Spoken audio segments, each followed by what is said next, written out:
from today we'll start with the GST. अभी देखो ये आज का दिन कल का दिन, आज एक्चुअली लेक्चर नहीं रखना था लेकिन सिंस नीतू मैडम है सम प्रॉब्लम तो उनका लेक्चर अभी उन्होंने शेड्यूल किया हुआ है. ओके सो लेक्चर्स लेना जरूरी था. तो आज और कल मैं तुम लोग को सिर्फ उसका बेसिक बताने वाली हूँ जो हम लोग प्रॉब्लम्स चालू करेंगे जीएसटी के, बिकॉज जब तक हमको बेसिक नहीं मालूम है जीएसटी का it is not easy for us to do the problems. Practical part आप तब कर सकोगे जब आपको उसका बेस मालूम है. ठीक है, अब उसका बेसिक क्या है देखो. Basically what GST stands for, please be very particular about it. ध्यान से चीजें सुनते जाना और एक्सेप्ट करते जाना. बहुत बार हमारे दिमाग में सवाल आते हैं कि ये ऐसा क्यों हुआ, ये वैसा क्यों हुआ. These are the policy decisions which are made by our politicians, by our ministers, so that policy decisions cannot be questioned. Okay, उसके reasons हैं, वो reasons हमको accept करने हैं, उन reasons को हमको challenge नहीं करना है, बस ये important है. Okay, so बहुत बार ऐसे क्वेश्चंस आपके दिमाग में आएंगे कि ये ऐसा क्यों किया गया, ये ऐसा क्यों किया गया. तो हर एक के पीछे एक व्हाट यू से मास रीजन है. When the government makes any policy, that policies are made for the mass people consideration. It is not made for individual. Individual के लिए बहुत बार वो injustice होता है. लेकिन अगर हम पूरी society as such सीखेंगे तो that would be 100% justified. Okay. Now what is GST? GST is a part of this indirect taxation. चलो सबसे पहले हम लोग वर्ड समझते हैं indirect tax क्या है. See, we say what is taxation? Taxation is nothing but a source of income for the government.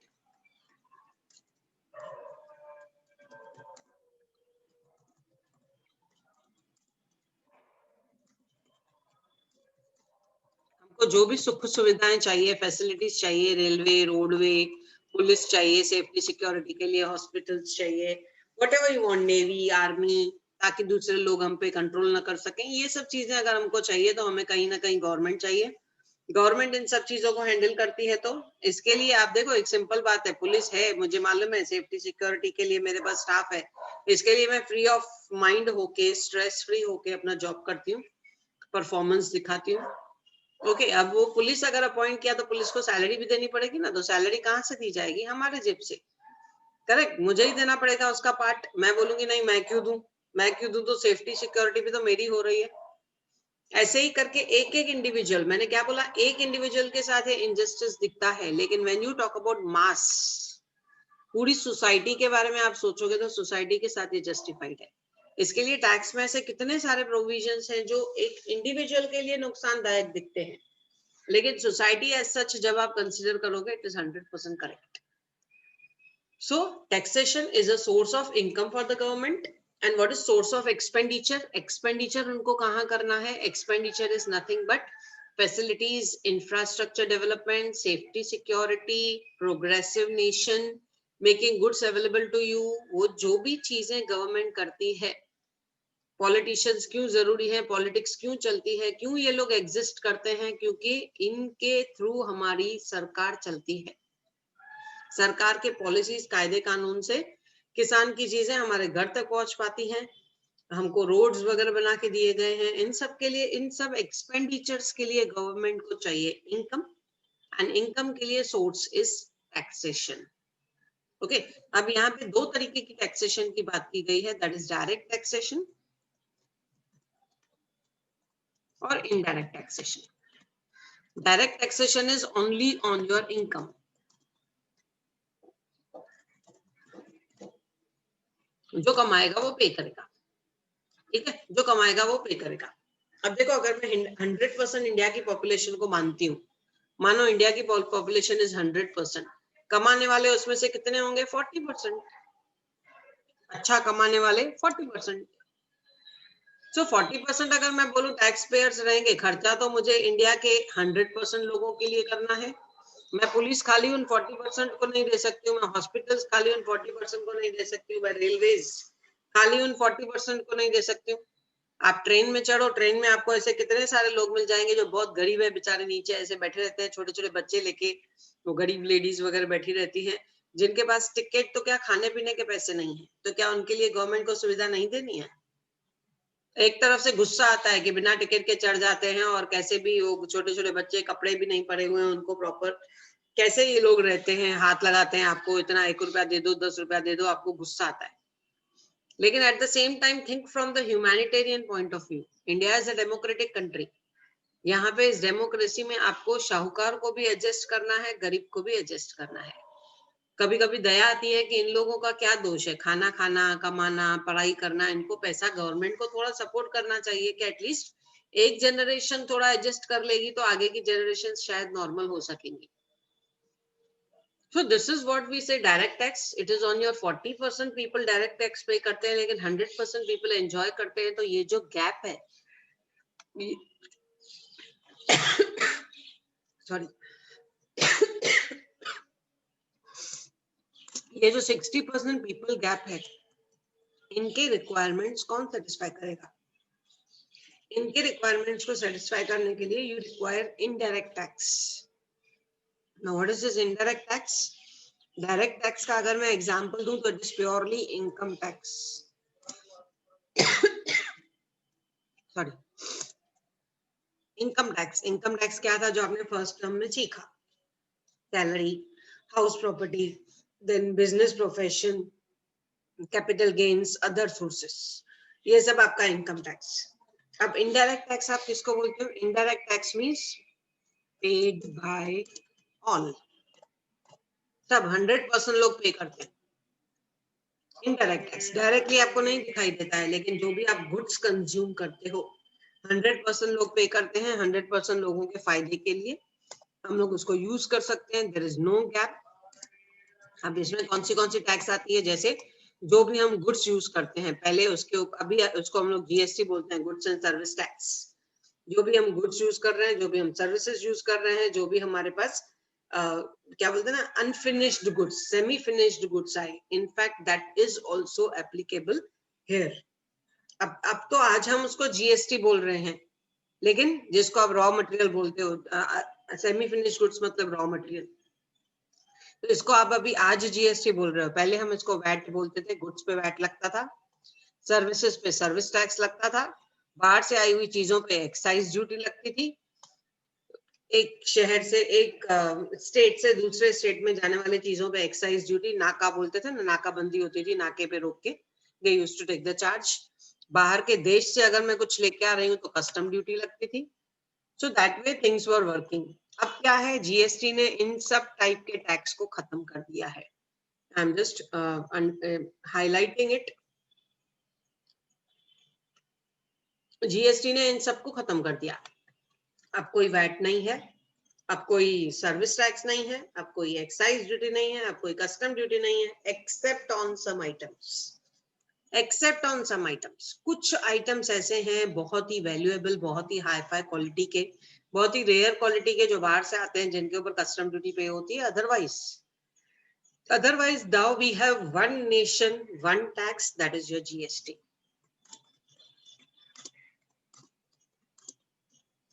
आप बोलोगे मैं जीएसटी पे नहीं करूंगा। अगर आप गुड्स ले रहे हो या अगर आप सर्विसेज एंजॉय कर रहे हो तो आपको जीएसटी पे करना ही है। इसका मतलब this incidence of tax, incidence means, देखो एक होता है लेवी, लेवी मतलब लेवी ऑफ टैक्स मतलब चार्ज करना, टैक्स चार्ज करना, ओके, टैक्स चार्ज करना। और एक होता है incidence, incidence of tax, incidence of tax मतलब इम्पैक्ट, टैक्स पे करने वाला जो है उसके ऊपर उसका असर, टैक्स का असर, इम्पैक्ट ऑफ टैक्स। तो levy of tax, impact of tax. Levy of taxes, charge करने वाला कौन है और किसके ऊपर चार्ज हो रहा है। इंसिडेंस ऑफ टैक्सेस, इम्पैक्ट किसके ऊपर हो रहा है। देखो फीस, फीस चार्ज हो रही है स्टूडेंट पे, करेक्ट, लेकिन उसका असर किस पे होता है, पेरेंट पे। स्टूडेंट खुद तो नहीं कमा रहा है ना, पेरेंट पे। सो इंसिडेंस ऑफ टैक्स जब आप बोलते हो, in case of GST, incidence of tax 100% tax लोग पे करते हैं और 100% लोगों के फायदे के लिए है वो।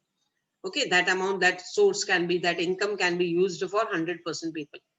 So just understand that incidence of tax is on 100% people, charge of tax is on 100% people, and that amount is used for the purpose of benefit of the society. Okay, अब हम लोग देखते हैं जीएसटी क्या है. I am just sharing on video.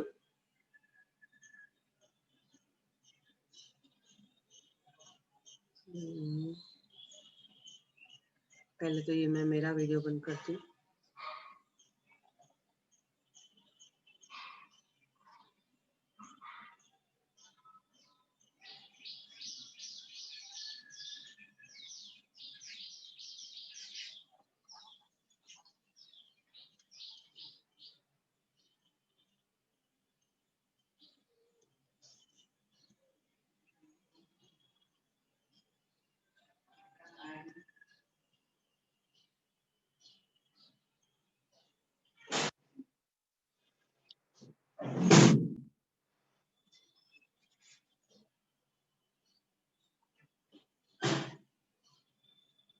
मुझे Let's have a look at these pictures. आपको इसका आवाज सुनाई दे रहा है?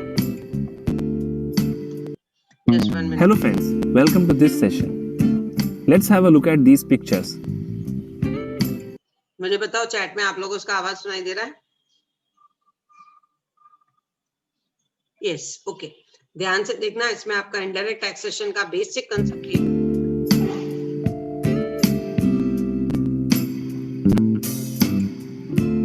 Friends, have you ever thought who pays the electricity bill for the street light? Who maintains these roads, gardens, schools? From where do the cops and soldiers who work for our safety get paid? And who is taking the responsibility of the hospitals where treatments are free or are done at a very low cost? Those scientific labs and scientists who are making new discoveries and research for our country. Just to think that if these things were not there, just imagine a month without all of these. For proper functioning of these things, a huge amount is needed. But from where does the government get this money? How do they manage things? So here, tax comes into the picture. Now what exactly is this term tax? It is a small amount or contribution towards all the above said things which directly or indirectly come back to us. Taxes are collected by government from two modes. A tax that is directly paid by an individual or an organization on their income is called direct taxes. This tax collection is based on the ability to pay principal, which means higher income groups will pay more taxes. In the second case, every individual pay tax on the goods and services that they use. For example, buying any food item, electronics, vehicles, etc. The amount paid by us is the sum of the price of the product and tax applied on it. The same is applicable while using any services like staying in a hotel or traveling via plane. These taxes are not directly paid by the consumer to government, but are paid through the person who provides us these goods and services. Hence, it is called indirect taxes. Earlier, there were many taxes in this category. Excise duty, custom duty, octroi, entertainment tax, luxury tax, VAT, etc. And rates of all those taxes in different states were different.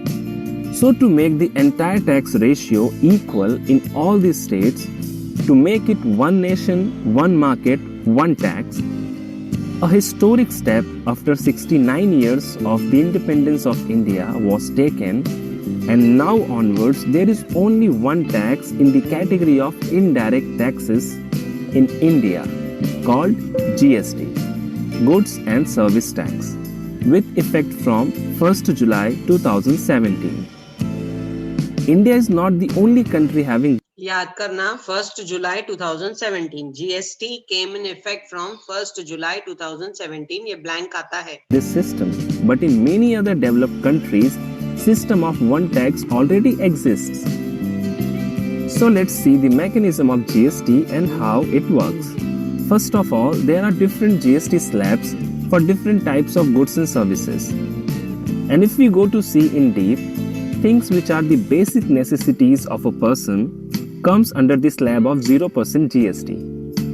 Means one does not have to pay any tax on those products or services. Raw foods and some other stuffs which are consumed by each and every one comes under the slab of 5%. And gradually, from basics to luxurious goods and services, slab percentage increases and maximum GST paid is 28%. Also note one thing, that the percentage of GST collected is equally distributed amongst the state and central government, which is termed as SGST and CGST. Now let's take an example and see how GST is collected by the government on a product. A product before reaching the consumer undergoes different stages of distribution. Suppose a manufacturer is selling a wristwatch for Rs 200 to the wholesaler, where the cost of the wristwatch is 150 and 50 rupees is manufacturer's profit. Now, wholesaler sells the same wristwatch to the retailer, or you can say to the shopkeeper, for Rs 250, taking his profit of Rs 50. And a consumer purchases the same wristwatch from the retailer at Rs 300. So the profit to the retailer would be, yes, 50 rupees. Every mediator is making a profit of 50 rupees in this case, but it need not be the same. This is the flow chart before GST is applied. Now we'll add GST to all these transactions. The process is very simple. Just remember, GST is paid by a buyer to a seller and indirectly reaches the government via sellers. Okay? So let's understand it step by step with the same example. The GST on wristwatch is 12%.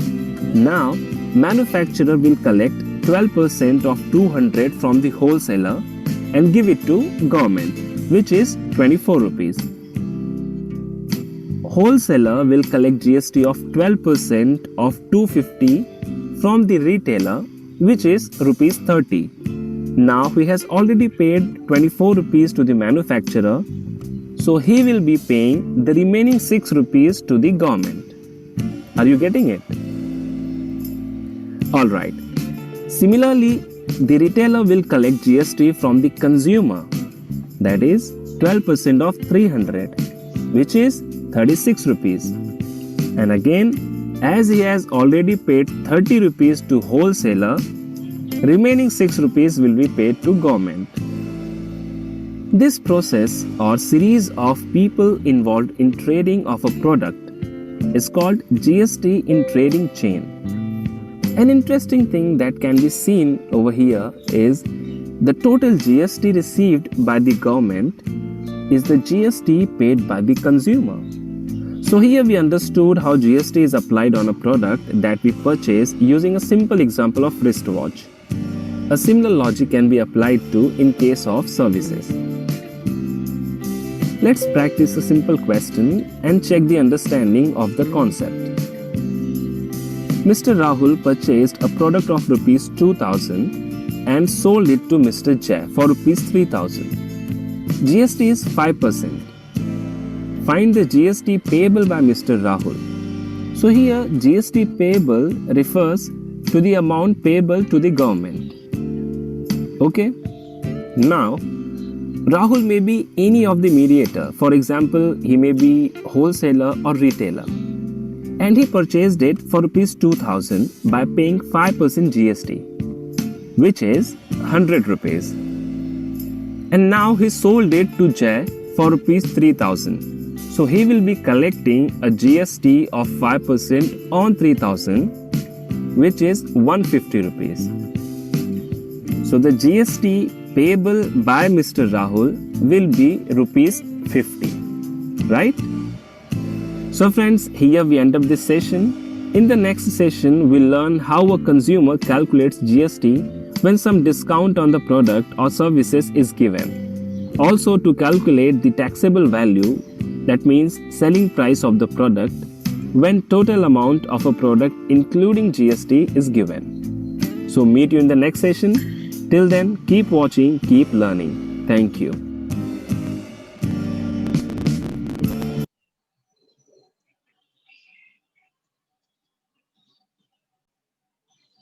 Chalo, hope you have enjoyed.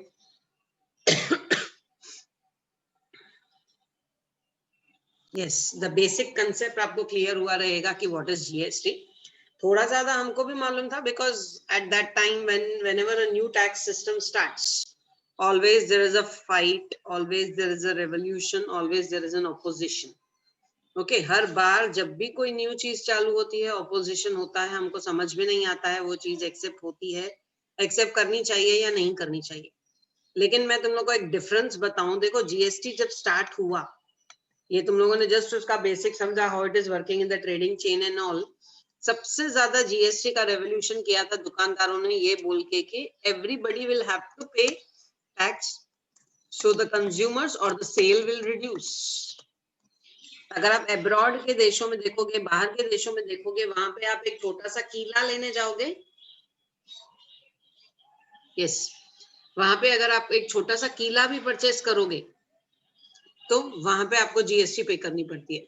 छोटे से छोटा nut bolt purchase करने जाओगे तो tax पे करनी पड़ती है. पीपल आर रेडी टू पे देयर बिकॉज देखो, एक सिंपल सी बात है. मान लो मेरे घर में मेरे 2 बेटे हैं और दोनों बेटे मुझे अब कमा रहे हैं, दोनों बेटे मुझे शेयर दे रहे हैं. मुझे एक बात बताओ, स्क्रीन दिख रहा है आप लोगों?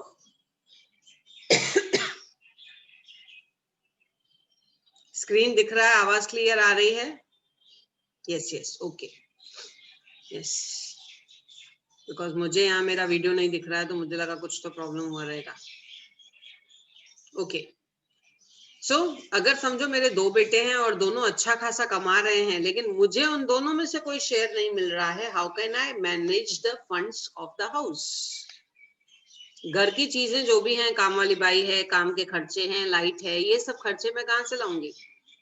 तो लोगों ने रिवोल्ट किया कि जब भी GST means you want a पक्का बिल, और पक्का बिल देने के लिए नेचुरली पीपल डोंट एक्सेप्ट. आज भी हम ज्वेलर के पास जाते हैं तो वी नेवर टेक पक्का बिल, क्योंकि 1 लाख का सोना मैं ले लूंगी चलेगा, लेकिन उसके ऊपर 18% जो जीएसटी पे करनी पड़ती है 18,000 रुपीज, वो मेरी जान पे आता है. मुझे लगता है चीजें महंगी हो गई. चीजें महंगी तो पहले भी थी, लेकिन हमें पता नहीं चलता था. अब हमको पता चलता है. प्लीज अंडरस्टैंड, पहले चीजें बहुत ज्यादा महंगी थी. जस्ट अंडरस्टैंड, 100 रुपए की चीज जब होलसेलर बनाता था, वो 20 रुपीज प्रॉफिट भी चार्ज करता था, 5 रुपया टैक्स भी चार्ज करता था, और उसको 125 रुपए में रिटेलर को देता था. रिटेलर 125 रुपए की चीज 20 रुपया अपना प्रॉफिट भी चार्ज करता था, 5 रुपया टैक्स भी चार्ज करता था, और 150 रुपए में देता था. मतलब कस्टमर हर स्टेप पे, कस्टमर ने 2 स्टेप पे 10 रुपीज पे किया. राइट, 2 स्टेप पे 10 रुपीज पे किया. लेकिन अब ऐसा हो गया है, और वो उसको पता नहीं चलता था. डायरेक्टली उसको बोलते थे कॉस्ट रहेगा आपको, समझो 150 रुपीज ये हो गया, और 10 रुपीज टैक्स का उसने पे कर दिया, से totally 160 rupees cost. Sorry, 10 rupees उसका टैक्स है, 140 कॉस्ट है. Just 1 minute, 140 cost, 10 rupees tax, total उसको 150. ये 10 रुपीज टैक्स यहाँ नहीं लिखते, हम टैक्स के सामने लिखते हैं. टोटल कॉस्ट उसके लिए होता था 150. वो देके खुश होके चलता बनता था. कोई भी चीज कितने में? 150 रुपए में. इस 150 रुपए में 10 रुपया टैक्स है. जो टैक्स उसने 2 टप्पों पे बढ़ी है, वो उसको नहीं समझ में आता था. राइट, दे वर हैप्पी कि चलो टैक्स हमको दिखाई नहीं देता है. लेकिन अब कैसे? अब आपको बिल ऐसे इस प्रकार का मिलता है. Yes, okay. सो इसमें अब हमको बिल इस प्रकार का मिलता है. बिल में आपको क्लियरली दिखाया रहता है that this is the sale value या sale price of the goods. This is GST 18% या 5% जो भी कैलकुलेट हुआ रहेगा, ये तो एग्जाम्पल है. And this is the net price payable. अब हमको दिखता है कि हम 10 रुपीज पे कर रहे हैं, पहले हमको दिखता नहीं था. और दूसरी बात, पहले हम जो 2 टप्पों पे टैक्स पे करते थे, अब वो नहीं होता है. नाउ यू हैव टू पे tax only on the ultimate value of the goods. Ultimate value of the goods. आप बोलोगे ये कैसे लोग अलाउ करेंगे, होलसेलर कैसे अलाउ करेगा, रिटेलर कैसे अलाउ करेगा? क्योंकि उनके जेब में पैसा नहीं जाता है.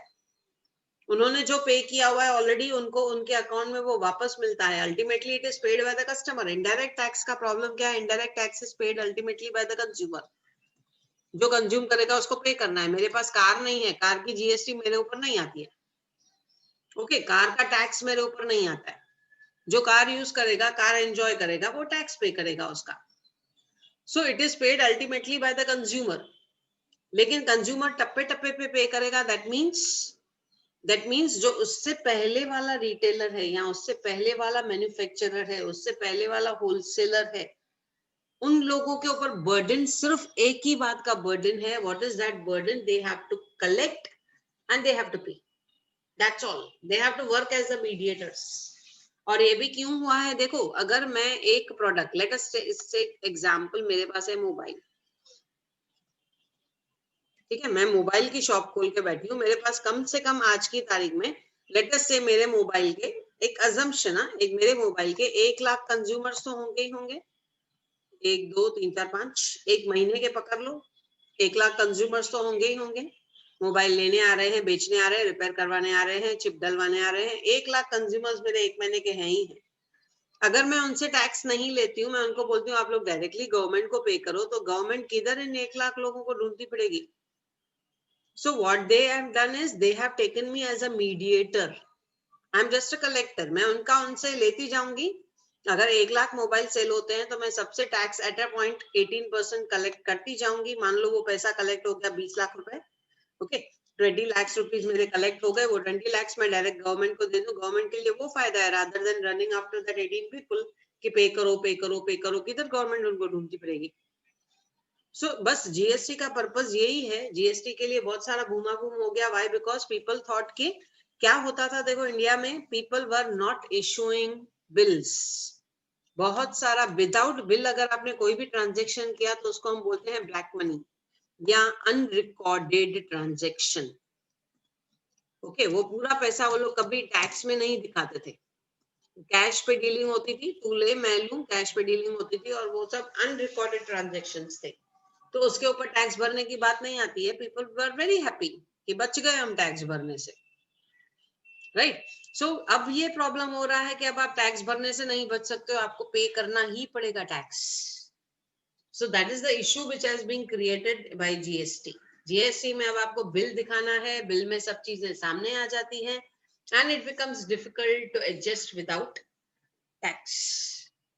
विदाउट टैक्स आप कोई भी एंट्री नहीं कर पाओगे। कोई भी आपका ऐसा कोई भी ट्रांजेक्शन, अभी तो ऐसा है मंथली बिल्स आपको दिखाने हैं, सेल नहीं भी होगी, सेल नहीं भी होगी तो मंथली रिटर्न आपको फाइल करना ही है। रिटर्न मतलब जीएसटी रिटर्न किसको बोलते हैं? रिटर्न मतलब डॉक्यूमेंट शोइंग योर परचेज और सेल। नील तो नील, उसमें नील डालो, नो प्रॉब्लम, लेकिन वो डॉक्यूमेंट आपको दिखाना है, उसमें बिल्स दिखाने हैं। You have to show to the government that you are having this business, you are having this GST number and your record is maintained. Okay. अब एक महीना आप झूठ बोलोगे मेरा सेल 0 था, दूसरा महीना झूठ बोलोगे, पूरा साल तो झूठ नहीं बोलोगे। पूरा साल तुम्हारा सेल ही नहीं था तो तुम चले कैसे बिजनेस में? तो कहीं ना कहीं चलो बिजनेस में उधार लोगे। नेचुरली आपका सेल 0 है, एक्सपेंडिचर तो at any point of time 0 नहीं होता ना, तो आपको कहीं ना कहीं तो वो लोन ले लिया किसी से, वो दिखाना पड़ेगा। मींस कहीं ना कहीं ये एक ट्रांसपेरेंसी आ गई सिस्टम में। लोगों ने जीएसटी के खिलाफ क्यों गए लोग? क्योंकि इससे सिस्टम में ट्रांसपेरेंसी आ गई। यू नो, ऐसे मैंने लोग देखे हैं जिनके पास 100 तोले 500 तोले नहीं, 100 किलो 500 किलो सोना है, बैंक में पड़ा हुआ है, लेकिन गवर्नमेंट के आगे वो लोग दिखाते हैं हमारे पास बिल्कुल पैसा नहीं है, नो टैक्सेशन, 0 टैक्स। अब अगर मेरा बेटा करोड़पति है, मेरे बेटे की सैलरी 10 लाख रुपया है, लेकिन वो मुझे उसमें से 10,000 भी नहीं देगा तो घर कैसे चलेगा? एक सिंपल सी बात है, ऐसा होता है। बच्चे अपनी सैलरी माँ बाप को नहीं बताते हैं कि ज्यादा बता दिया तो माँ बाप ज्यादा मांगेंगे। सो एक लिमिटेड 25,000 50,000 उतना ही बताते हैं। आफ्टर मैरिज बीवियों से बच्चों से बचाते हैं, छुपाते हैं कि हमारे पास इतनी सैलरी नहीं है। मैंने ऐसे ऐसे लोग देखे हैं, बिल्कुल उनका अकाउंट उनके पास होता है, they never share it with their spouse. So just understand, चलो शेयर करो नहीं करो, लेकिन अगर आप घर में ज्यादा कमा रहे हो और ज्यादा एक्सपेक्ट करते हो तो ज्यादा पेमेंट भी करो। तो ये ट्रांसपेरेंसी आ गई सिस्टम में। बिलिंग सिस्टम आपको एवरी मंथ बिल जीएसटी के रिटर्न्स में दिखाना पड़ता है। आपने कितना जीएसटी पे किया हुआ है उतना आप वापस क्लेम कर सकते हो। रिटेलर ने अगर 5 रुपए ऑलरेडी पे किया हुआ है तो वो जब कस्टमर से रिकवर करेगा तो 5 रुपया माइनस करके बाकी का बैलेंस डिपॉजिट करेगा। आपने उस लास्ट के इसमें देखा, Rahul will pay only 50 rupees because already he has paid 100 rupees. और मान लो राहुल ने गलती से 200 रुपया पे कर दिया था तो उसको 50 रुपया उसके अकाउंट में वापस मिलेगा कि तू नेक्स्ट ट्रांजेक्शन में उसको एडजस्ट कर लेना। वो निकालेगा नहीं 50 रुपया क्योंकि बिजनेस तो कंटिन्यूड है, तो नेक्स्ट ट्रांजेक्शन में एडजस्ट करेगा। मींस रिफंड भी होता है, पेमेंट जो डेफिसिट रहेगी वो भी होता है। There is a full transparency in this GST system and that is what people don't want. Okay, आज के लिए तुम लोग को इतना समझो, जीएसटी क्या है, इट्स इनडायरेक्ट टैक्स। जो आपने वीडियो में सीखा बस उतना समझो। और एक बात याद रखना, जो हम कल आगे बढ़ाएंगे इस बात को, that is your central government and state government both share GST. Okay, सालों से जीएसटी का बिल पास नहीं हो रहा था क्योंकि सेंट्रल गवर्नमेंट लगता था सेंट्रल गवर्नमेंट को कि जो भी पैसा मैं रखती हूँ, जैसे एक्साइज ड्यूटी है, कस्टम ड्यूटी है, सेंट्रल गवर्नमेंट रखती थी, और स्टेट का जो भी खर्चा है वो महाराष्ट्र गवर्नमेंट यानी कि स्टेट गवर्नमेंट रखती थी। तो दोनों का खजाना अलग अलग था, दोनों के रिजर्व्स, दोनों का सेंट्रल गवर्नमेंट का खजाना और स्टेट गवर्नमेंट का खजाना अलग अलग था। तो दोनों अपना खजाना कैसे मिक्स करेंगे वो भी एक प्रॉब्लम था। How they will share the amount of GST, that was an issue. बाद में जब वो इश्यू रिजॉल्व हुआ तो जीएसटी एक्ट को लागू किया गया। सो जस्ट अंडरस्टैंड, सेंट्रल, याद रखना ये बात, जिसको हम आगे और बढ़ाएंगे कल के कैसे वो लोग आपस में डिस्ट्रीब्यूट करते हैं। Central government, state government, they distribute the returns from GST. Okay, जैसे मम्मी और पापा, मम्मी और पापा दोनों घर पे हैं, दो बेटे बहुत अच्छा कमा रहे हैं, दोनों बेटों से रिकवरी की जाएगी। एक से लिया जाएगा 10,000, एक से लिया जाएगा 10,000। 20,000 रुपया आया, पापा रखेगा 10,000, मम्मी रखेगी 10,000। मम्मी घर के खजाना, घर के किचन के खर्चे के लिए 10,000 यूज करेगी, पापा बाहर के बिल वगैरह पेमेंट करने के लिए 10,000 खर्चा करेंगे। ये तो जस्टिस है, ठीक है। हम इसको इनजस्टिस मानते हैं क्योंकि बड़ा बेटा बोलता है नहीं भाई मेरी सैलरी 50,000 है, उसको 10 दे दूं तो मेरे बाल बच्चे क्या खाएंगे, राइट। दूसरा बेटा जो है उसकी सैलरी 2 लाख रुपया है, उसको 10,000 से कोई फर्क नहीं पड़ता है, पर मुझे तो पड़ता है ना, मेरी तो सैलरी कम है। लोगों को ये तकलीफ होती है। Okay, just understand indirect tax का प्रॉब्लम क्या है। इनडायरेक्ट टैक्स का प्रॉब्लम है जिसकी सैलरी कम है वो बोलेगा मेरे ऊपर ये एक्स्ट्रा बर्डन है। अगर आपको लगता है एक्स्ट्रा बर्डन है तो don't enjoy that product. Car लेने जाओगे जीएसटी पे करोगे, गाड़ी लेने जाओगे जीएसटी पे करोगे, पेट्रोल जीएसटी, देन सोना लेने जाओगे जीएसटी, कोई भी प्रोडक्ट लेने जाओगे जीएसटी। अगर आपको लगता है जीएसटी मेरे साथ नाइंसाफी है, डोंट परचेज दैट प्रोडक्ट। अगर छोटे बेटे को लगता है सैलरी कम है इसलिए मुझे 10,000 नहीं देना है, तो don't enjoy light, don't enjoy साफ सफाई। इस घर में रहने की जरूरत नहीं, बाहर जाओ, रेंट पे जाकर रहो। So that is the reason there is an equal distribution between state government and central government, क्योंकि कुछ खर्चे ऐसे होते हैं जो सेंट्रल गवर्नमेंट को करने पड़ते हैं। अभी जैसे कोरोना था, कोरोना में हमने बहुत सारी बातें उल्टी पुल्टी बोली। कोरोना था, जब घर में एक पेशेंट था, पुलिस को पता चलता था, हॉस्पिटल वाले आके पकड़ के लेके जाते थे। अब ट्रीटमेंट वहां पे गलत होता था, ये ऐसा होता था, ये वैसा होता था। न्यूज़पेपर में आपने बहुत कुछ देखा क्योंकि पॉपुलेशन ज्यादा है, प्रॉब्लम होना लाजमी है। लेकिन आप सोचो गवर्नमेंट ने सब लोगों को लिया, सब लोगों को ट्रीटमेंट किया, ये सेंट्रल गवर्नमेंट के खजाने से पैसा गया, मोदी जी खुद इन्वॉल्व थे उसमें। और महाराष्ट्र की लेवल पे जो चीजें हैं, महाराष्ट्र गवर्नमेंट इन्वॉल्व होती है उसमें। मतलब दोनों गवर्नमेंट को पैसा चाहिए ना। जैसे मम्मी को पैसा चाहिए, पापा को भी चाहिए। पापा विल हैंडल लाइट का बिल, पानी का बिल, हाउस टैक्स, पापा हैंडल करते हैं। सो वैसे ही बड़ी बड़ी चीजें हैंडल करने के लिए सेंट्रल गवर्नमेंट, छोटी छोटी चीजें with in the state handle करने के लिए स्टेट गवर्नमेंट, दोनों को पैसा चाहिए, दोनों शेयर करते हैं जीएसटी का पैसा। अभी शेयरिंग कैसे होता है, कैसे वो लोग आपस में ये सब देखते हैं, tomorrow will continue with the presentation of the starting first chapter of GST. हमारा फर्स्ट चैप्टर जो एक्चुअली आपके बुक में दिया हुआ है, कल हम लोग उसका स्टार्टिंग करेंगे।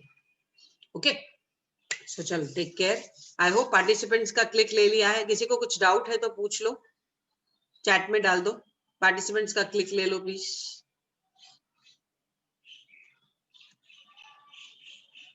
वीडियो रिवाइज करना है तो यूट्यूब पे है, you can just go through.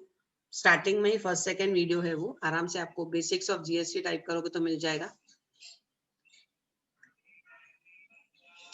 चल, no problem. Okay, done. Yes, thank you Sudarshan. Okay, no problem. We are stopping with the share. We'll continue tomorrow. Take care till then.